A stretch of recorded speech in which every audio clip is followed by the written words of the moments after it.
আসসালামু আলাইকুম। প্রিয় দর্শক, অন্য মঞ্চের আলাপচারিতায় আপনাদের সকলকে আমন্ত্রণ জানাচ্ছি। আপনারা যখন এই ভিডিও দেখবেন সেই সময় শেখ হাসিনার ওই সংবাদ সম্মেলন শেষ হয়ে গিয়েছে। এখন যতক্ষণ না ওটার সংবাদ সম্মেলন শেষ হচ্ছে ততক্ষণ পর্যন্ত আমি তো কোনো রকম খবর দিতে পারবো না আপনাদের। সংবাদ সম্মেলন শেষ হয়ে যাওয়ার পর আমি দু চারজনকে বলে রেখে দিয়েছি, তারা ওই ভিডিওটা আমাকে করে পাঠানোর চেষ্টা করবেন যদি সম্ভব হয়। তাহলে পরে আমি রাত্রিবেলা আপনাদের ওই ভিডিওটি দিয়ে একটি ছোট ভিডিও করে দেবো। কারণ আপনারা অনেকেই লিখেছেন এবং ফোন করছেন যে আমরা তো কিছুই জানতে পারবো না, তো আপনি যদি আমাদের একটু সাহায্য করেন। আমি আমার সাধ্যমতো চেষ্টা করব, জানি না কতটা পারবো কতটা পারবো না। এখন আর একটাও বড় খবর আছে, সেটা হচ্ছে গতকাল রাত্রিবেলা আপনাদের আমেরিকার রাষ্ট্রদূত বেন ক্রিস্টেনসেন তিনি যমুনায় গিয়ে খলিলুর রহমান এবং ইউনূসের সঙ্গে সাক্ষাৎ করেছেন। খলিলুর রহমানের সঙ্গে সাক্ষাৎ করার পর ইউনূসের সঙ্গে গিয়ে সাক্ষাৎ করেছেন এবং যাকে বলে ধোবি কাচা বলে না, ইউনূসকে ধোবি কাচা করেছে। এবং তার থেকেও বড় গুরুত্বপূর্ণ একটা ব্যাপার হলো যে গতবার যে কূটনীতিকদের সামনে উনি অভদ্রতাটা করেছিলেন, বিস্কুট মেঝের মধ্যে ছুঁড়ে ফেলে, সেই অভদ্রতা কিন্তু মার্কিন যুক্তরাষ্ট্র ভালো চোখে দেখেনি। তারা খবর পেয়েছে, তারা এবারে এসে এক কাপ চা, এক গ্লাস জল কিছুই স্পর্শ করেননি এবং বলে দিয়েছিলেন পরিষ্কার, ওগুলোর কোনো দরকার নেই, আমরা বাংলাদেশের কাছ থেকে এগুলো চাই না, বরং যেগুলো চাই সেগুলো নিয়ে আলোচনা করা যাক। এর আগে যখন এই কূটনীতিকরা এসেছিলেন, এই খলিলুর রহমান যখন এতে গেছিলেন, দোহা গেছিলেন, তখন ওখানে হুকার এইচ এবং জেমসন গ্রিন এদের দুজনের সঙ্গে কথাবার্তা হয়েছিল। তারা বেশ কিছু পয়েন্ট ধরিয়ে দিয়েছিলেন যেগুলো সম্পর্কে বাংলাদেশকে একটা করার পদক্ষেপ নেওয়ার কথা বলেছিলেন। বাংলাদেশ তো ইউনূস সরকার এই কান দিয়ে ঢোকা ও কান দিয়ে বার করে। কালকে একেবারে বেন ক্রিস্টেনসেন এসে ধোবি কাচা কেচে দিয়ে গেছে। কালকে রাত্রিবেলা হয়েছে এই প্রোগ্রামটা, কিন্তু ইউনূস আর তার এই 56-57 জনের যে আপনার প্রেস মিডিয়া টিম আছে, তারা ভেবে পায়নি যে কি উত্তর দেবে। সকালবেলাতে কয়েকটা ছবি এবং একটা এলোমেলো বক্তব্য দিয়ে তারা মালটাকে ছেড়ে দিয়েছে। দেশের মানুষ অন্ধকারে রয়েছে। এখন কি হয়েছে সে খবর নিশ্চয়ই আপনারা জানতে খুব আগ্রহী। খবর যেটা হয়েছে সেটা হচ্ছে যে খলিলুর রহমানকে যে জেমসন গ্রিন এবং হুকার এইচ এরা দুজন যে পয়েন্টগুলো বলেছিল, সেই পয়েন্টগুলো আবার বেন ক্রিস্টেনসেন তুলেছেন, তুলে বলেছেন ইমিডিয়েটলি এর সলিউশন চাই। যদি এর সলিউশন না হয় তাহলে পরে আমরা আমাদের মতো ব্যবস্থা নেব। কারণ আমরা আগেই বলে দিয়েছি সময় হাতে খুব বেশি নেই। আমিও যেটা মাঝে মাঝে বলি যে সময় হাতে খুব বেশি নেই। তো প্রথম পয়েন্ট যেটা হচ্ছে, বারবার তাগাদা দেওয়া সত্ত্বেও কোনো ব্যবস্থা নেওয়া হয়নি। 3টে এমওইউ সাইন হয়েছে চায়নার সঙ্গে, চায়না ঢাকার মধ্যে। আচ্ছা, এখানে আপনার বেজিংকে 3টি সামরিক স্থাপনায় স্বয়ংক্রিয় যন্ত্রপাতি স্থাপনের চুক্তি, সহযোগিতা এগুলো করার কথা বলা হয়েছে, যা আমাদের ইন্দো প্যাসিফিক নীতির পরিপন্থী অবিলম্বে এর বিরুদ্ধে ব্যবস্থা নিতে হবে। এটা আবার আপনাকে আমরা মনে করিয়ে দিচ্ছি, দিল্লি এবং ওয়াশিংটন দুজনেই এই একই দাবি জানাচ্ছে।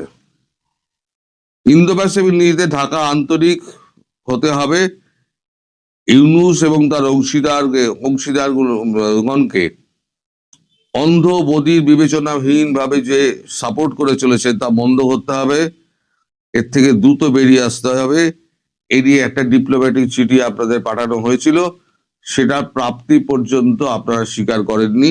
এটা অত্যন্ত দুর্ভাগ্যজনক। সেই সময় বলেছিল আমরা ডিপ্লোম্যাটিক চ্যানেলে চিঠি পাঠাবো, সেই চিঠিটা পৌঁছেছে, কিন্তু ঢাকার পক্ষ থেকে ডক্টর ইউনূস তিনি কানে দিয়েছেন তুলো আর চোখে বেঁধেছি কুলো, তিনি কোন রকম উচ্চ বাচ্চা করেননি।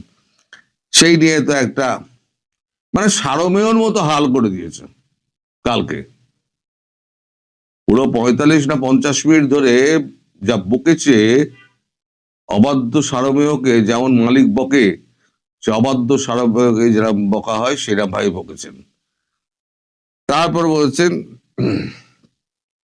ইসলামিক জঙ্গিদের 17টা গ্রুপকে ঢাকায় আশ্রয় প্রশ্রয় মদত অর্থায়ন এবং টেকনিক্যাল এবং নন টেকনিক্যাল সাপোর্ট দিয়ে যাচ্ছে ঢাকা। বারবার সতর্ক করা সত্ত্বেও এটা বন্ধ হচ্ছে না। ঢাকার সরকার সার্বভৌমত্ব অনেক আগেই চীনের কাছে সঁপে দিয়েছে। মানে চীন সম্পর্কে তাদের হচ্ছে এই একটা অ্যালার্জি আমেরিকার। ঢাকা এক অনিরাপদ শহরে পরিণত হয়েছে, যেখানে কেউ শান্তিতে বাস করতে পারছে না। এইভাবে চললে এই শান্তিপূর্ণ এবং সব দলের অংশগ্রহণের মাধ্যমে সুষ্ঠু নির্বাচনের মানদণ্ডে উপনীত হওয়া যাবে না। মত প্রকাশের স্বাধীনতা, সংখ্যালঘু নির্যাতন, মব ভায়োলেন্স, বিচার বহির্ভূত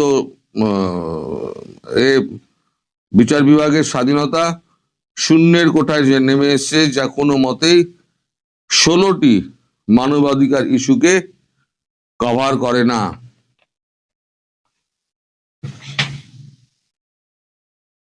ভারত এবং মার্কিন যুক্তরাষ্ট্র এই অবস্থায় দর্শকের ভূমিকায় থাকতে পারে না। অবিলম্বে ব্যবস্থা নিন। সময় খুব খারাপ আসছে এবং কঠিনতর সময় আসছে। চীনকে সমৃদ্ধ করার মানে এই নয় যে আপনি সমস্ত ঢাকাকে এবং ঢাকার সাধারণ মানুষকে চীনের ব্যবহারের জন্য আপনি তুলে দেবেন এবং ইন্দো প্যাসিফিকের বিরুদ্ধে আপনি প্রায় একটা জেহাদ ঘোষণা করেছেন বলে মার্কিন যুক্তরাষ্ট্র এবং ভারত মানে নয়াদিল্লি এটাই মনে করছে। তো এগুলো দিয়ে হুঙ্কার টুঙ্কার দিয়েছেন, এক কাপ চাও খাননি, এক কাপ জলও খাননি।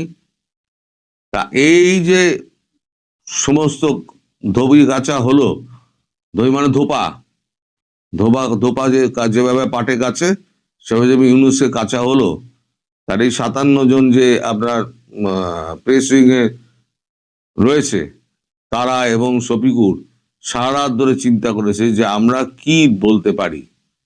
এদিকে সবাই তাগাদা দিচ্ছে কি হলো, আপনার সঙ্গে ব্রেন এক্সটেনশনের মিটিং, কোনো কথা নেই, চুপচাপ। এদিকে এই মিটিং যখন শেষ হয়েছে তখনই চীনের রাষ্ট্রদূত তিনি আবার একটা হুঙ্কার দিয়েছেন যে ঢাকা এবং চীনের মধ্যে যে সম্পর্ক স্থাপন হচ্ছে সেই সম্পর্কে ওয়াশিংটন কখনো নাক গলাতে পারে না, আমরা তাদেরকে সাবধান করছি। মধ্যিখানে পদপিষ্ট হবে কিন্তু এই ইউনূস, ওর আমও যাবে ওর ছালাও যাবে। ভারতও কেলাবে, মারবে, আমেরিকাও মারবে, চীনও মারবে, তিনজনের মারবে। আর ওদিকে মায়ানমার তো বসেই আছে, দেখুন যে কোনো দিন হয়তো টুপটাপ পড়তে পারে, যে কোনো দিন। কারণ ভারত বলে দিয়েছিল ভাই 2 দিন দাঁড়া, আমরা আমাদের লোকজন সরিয়ে নিচ্ছি, তারপর তোরা যা পারিস করিস। বলেছে না, যুদ্ধরা যদি অন্য লোকে অন্যের মাটিতে করে তাহলে তার থেকে সুবিধা আর কিছু হতে পারে না। তো এই টোটাল ব্যাপারটা যেটা হয়েছে, তারপরে ইউনূস খুব ঘাবড়ে গিয়েছেন। ঘাবড়ে যাওয়া ইউনূস তখন ওই আজকে সকালবেলা তার একটা ওই ম্যারাথন দৌড়ের একটা উদ্বোধনী অনুষ্ঠান ছিল, যমুনা থেকে সামান্য দূরে শুনেছি। তিনি যাননি, বলেছেন আমার শরীর খারাপ, আমি যেতে পারবো না। মন মেজাজ এক তিরিক্ষি হয়ে রয়েছে। তিনি বুঝতে পারছেন না আঘাতটা কোন দিক দিয়ে আসবে। তার উপরে আজকে আবার শেখ হাসিনার এই প্রেস কনফারেন্স, সেখানে যে তিনি কি হুঙ্কার দেবেন সেটাতে কাঁটা হয়ে রয়েছে ইউনূস গং, যে এটাকে কি করে মোকাবিলা করা যায়। কারণ ভারত এবং মার্কিন যুক্তরাষ্ট্র দুজনেই প্রবল শক্তিতে শেখ হাসিনার পাশে রয়েছে, সঙ্গে রয়েছে রাশিয়া এবং চীন। এতগুলো শক্তির সঙ্গে এই ক্ষুদ্র একটা দেশ বাংলাদেশ, তারা নিজে মুখে যতই তরবর তরবর করুক না কেন, তারা তো নিজেরা জানে যারা পরনির্ভরশীল একটা দেশ, খাদ্য না পাঠালে পরে খেতে পারবে না, বিদ্যুৎ না পাঠালে পরে বিদ্যুৎ ব্যবহার করতে পারবে না। তো তারা এখন কি করবে সেই নিয়ে এখন খুব চিন্তার মধ্যে রয়েছে ডক্টর ইউনূস। ফলে ডক্টর ইউনূস এখন কোণঠাসা অবস্থায় যমুনাতে এক কোণে বসে আছেন এবং থরহরি কাঁপছেন যে আজকে শেখ হাসিনা কি বলবেন এবং তার প্রতি কি কি তোপ ডাকবেন। কি কি তোপ ডাকবেন তা তো মোটামুটি আমি একটা আউটলাইন তো গতকালকে বলে দিয়েছি, দেখবেন সেই অনুযায়ী কথাটা হবে। আর আমি চেষ্টা করছি ওই ভিডিওটা পুরোটা আপনাদেরকে দেওয়ার জন্য। আমি সবাইকে বলে রেখে দিয়েছি আমার হাতে যেই মুহূর্তে আসবে আপনারা আমার চ্যানেলের দিকে লক্ষ্য রাখবেন, যে মুহূর্তে আসবে আমি সেই মুহূর্তে আপনাদের ওখানে আপলোড করে দেবো।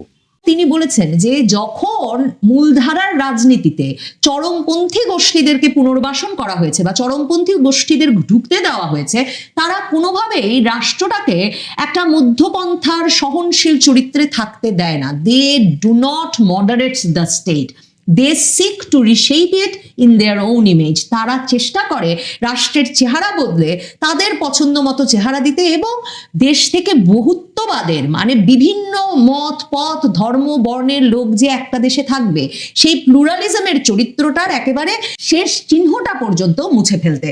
ভারতের দিল্লিতে শেখ হাসিনা আজ অনলাইনে বা অফলাইনে সাংবাদিকদের সঙ্গে যুক্ত হবেন কিনা তা নিয়ে যখন কৌতূহল তুঙ্গে এবং আওয়ামী লীগের নেতা কর্মী সমর্থকদের মধ্যে এক রকমের প্রত্যাশার জোয়ার, তখন ভারতের প্রথিতযশা সাংবাদিক শেখর গুপ্তের অনলাইন সংবাদ মাধ্যম দ্য প্রিন্টে একটা এক্সক্লুসিভ ইন্টারভিউ এ বিশেষ সাক্ষাৎকারে শেখ হাসিনা বলেছেন যে ভয় দেখিয়ে ভোট হতে পারে না। একটা নির্বাচন হতে হলে সেই নির্বাচনকে সুষ্ঠু অবাধ এবং বৈধ হতে হলে, ফ্রি ফেয়ার এবং লেজিটিমেট হতে হলে ভোটারদের তার পছন্দের দলকে এবং প্রার্থীকে পছন্দ করে নেওয়ার অধিকার থাকতে হবে। বিএনপি জামাতের প্রার্থীরা যেভাবে, নেতাকর্মীরা যেভাবে মানুষের ঘরে ঘরে গিয়ে তাদেরকে সহিংসতার ভয় দেখিয়ে অথবা ভাঙচুরের ভয় দেখিয়ে, ডিস্ট্রাকশন অথবা ভায়োলেন্সের ভয় দেখিয়ে ভোটে আসতে বলছেন বা ভোট দিতে বলছেন, এভাবে ভোট হতে পারে না। শেখ হাসিনা দ্য প্রিন্টের সঙ্গে সাক্ষাৎকারে বলেছেন যে ইন্টারিম গভর্নমেন্ট, এই অন্তর্বর্তীকালীন সরকার জানেন যে বাংলাদেশের সবচেয়ে পুরনো এবং বৃহত্তম দল আওয়ামী লীগ যদি নির্বাচনে অংশগ্রহণ করতে পারত তাহলে তারা ব্যাপক সমর্থন পেত, ব্যাপক সংখ্যাগরিষ্ঠতায় নির্বাচিত হতো এবং ঠিক সে কারণেই দলটিকে নিষিদ্ধ করে রাখা হয়েছে নির্বাচনে অংশগ্রহণ থেকে। এবং তিনি মনে করিয়েছেন যে যেই ইউনূস একটা ভোটও কোনোদিন বাংলাদেশের জনগণের কাছ থেকে পায়নি, সেই ইউনূসই বাংলাদেশের পুরো মানে আইনি কাঠামো, সাংবিধানিক কাঠামো পুনর্লিখন করেছে। মানে ওই যে জুলাই সনদের কথা বলছেন শেখ হাসিনা, যার ভিত্তিতে গণভোটও অনুষ্ঠিত হতে যাচ্ছে 12 তারিখ। তো শেখ হাসিনা বলছেন যে যেই লোকটি একটা ভোটও কোনোদিন পায়নি সেই ব্যক্তিটি বাংলাদেশের সকল আইনি কাঠামোকে পুনর্লিখন করে নিজের অবৈধ কার্যকলাপকে বৈধ করে নেওয়ার প্রক্রিয়া শুরু করেছে বা সেই প্রক্রিয়া চালু করেছে।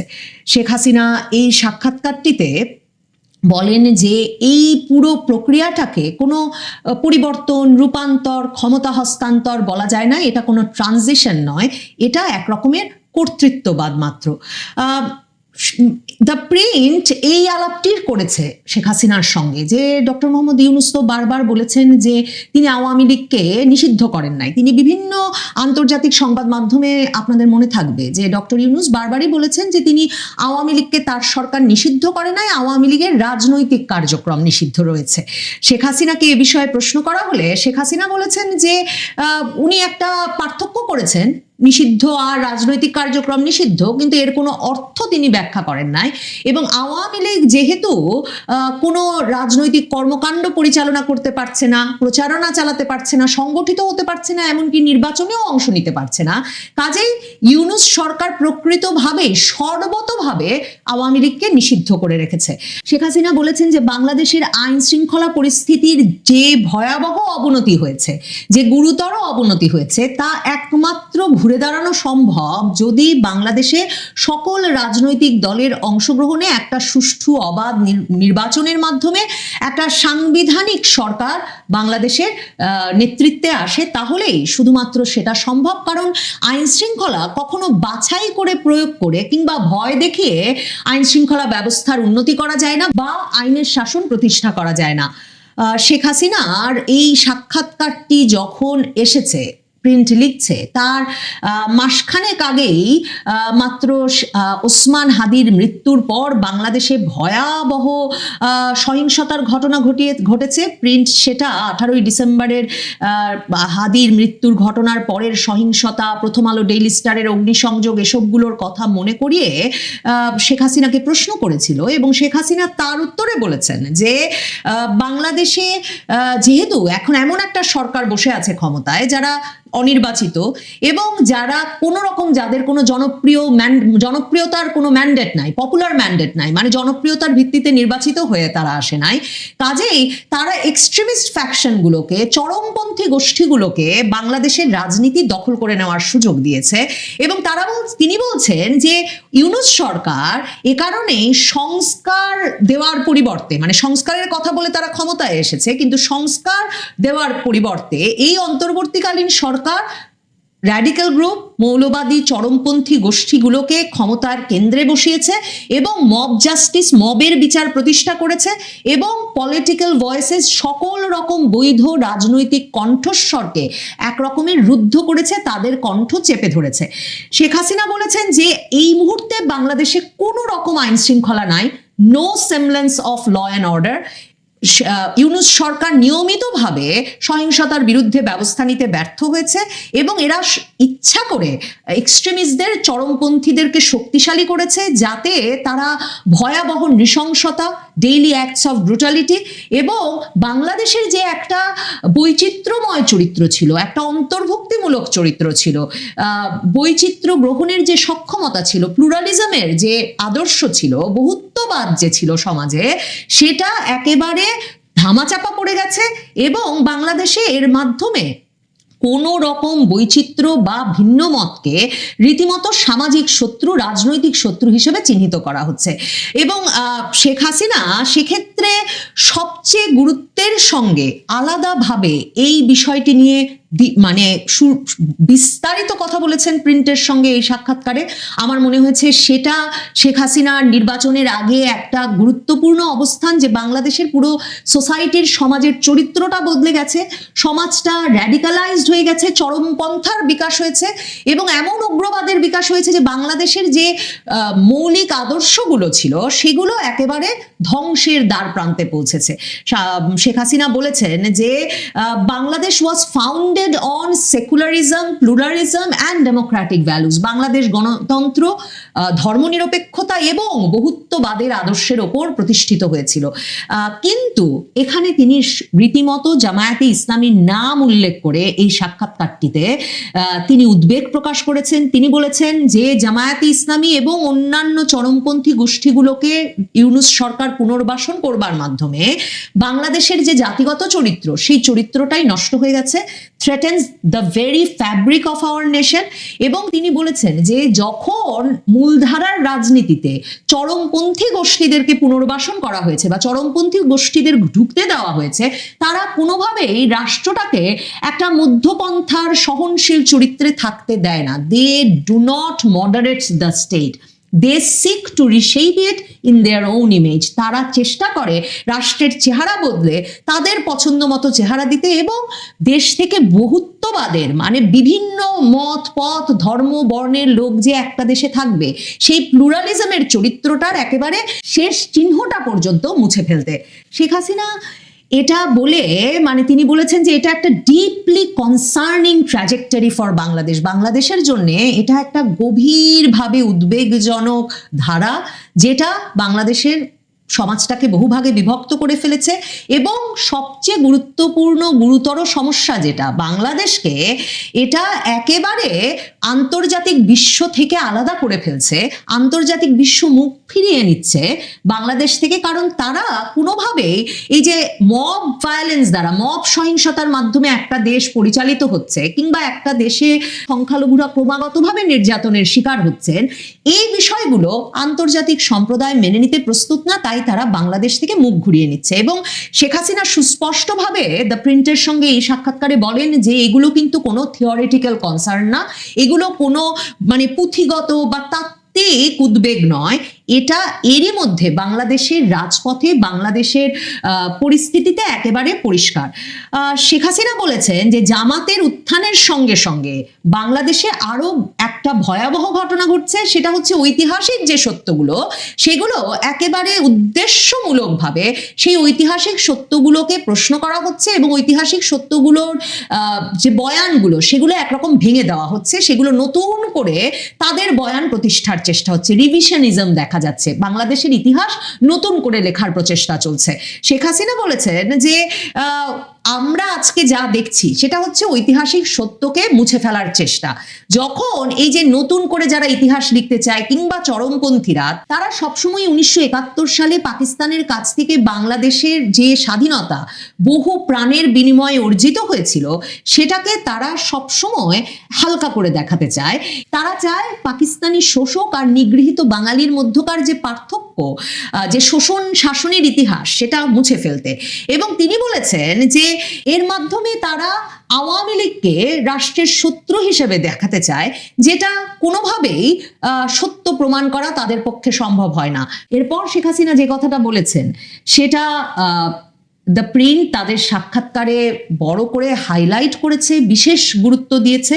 শেখ হাসিনা বলেছেন যে যেই জাতি তার স্বাধীনতার মূল্য ভুলে যায়, কত দাম দিয়ে স্বাধীনতা কেনা হয়েছে ভুলে যায়, সেই জাতি স্বাধীনতা বিরোধীদের কাছে জিম্মি হয়ে পড়ে, স্বাধীনতা বিরোধীদের কাছে অসহায় হয়ে পড়ে। এবং শেখ হাসিনা বলেছেন যে আমাদের স্বাধীনতা যুদ্ধের ইতিহাস রক্ষাটা কোনো রাজনীতির বিষয় নয়, এটা একেবারেই আমাদের সার্বভৌমত্ব এবং আমাদের আত্মপরিচয় রক্ষার বিষয়। শেখ হাসিনা এই অক্টোবর মাস থেকে অসংখ্য সাক্ষাৎকার দিয়েছেন আন্তর্জাতিক শীর্ষস্থানীয় প্রায় সকল সংবাদ মাধ্যমে, ভারতের শীর্ষস্থানীয় প্রায় সকল সংবাদ মাধ্যমে। তবে স্বাধীনতার রক্ষা নিয়ে কিংবা জামায়াতে ইসলামীর উত্থান নিয়ে, বাংলাদেশের রাজনীতিতে স্বাধীনতা বিরোধী শক্তির উত্থান, চরমপন্থী গোষ্ঠীর উত্থান নিয়ে তার এরকম সরাসরি উদ্বেগ এর আগের সাক্ষাৎকারগুলোতে দেখা যায়নি। সম্ভবত 12ই ফেব্রুয়ারির নির্বাচনের আগে, যখন জামায়াতে ইসলামী স্বভাবতই বিএনপির পাশাপাশি শক্তিশালী একটি রাজনৈতিক শক্তি হিসেবে আবির্ভূত হতে যাচ্ছে যে নির্বাচনের মাধ্যমে, এবং অনেকেই বলছেন যে এমনকি বিএনপির চেয়ে ভালো ফলাফল করে তারা একটা চমক দেখিয়ে দিতে পারে কিনা, তখন শেখ হাসিনা সম্ভবত বাংলাদেশের রাজনীতির, বাংলাদেশের সামাজিক ব্যবস্থার, বাংলাদেশ যে আদর্শের উপর প্রতিষ্ঠিত, সেক্ষেত্রে সবচেয়ে বড় ভয় এবং উদ্বেগ এবং আতঙ্কের কারণ হিসেবে দেখছেন, আশঙ্কার কারণ হিসেবে দেখছেন জামায়াতে ইসলামী সহ বিভিন্ন চরমপন্থী গোষ্ঠীর উত্থানকেই।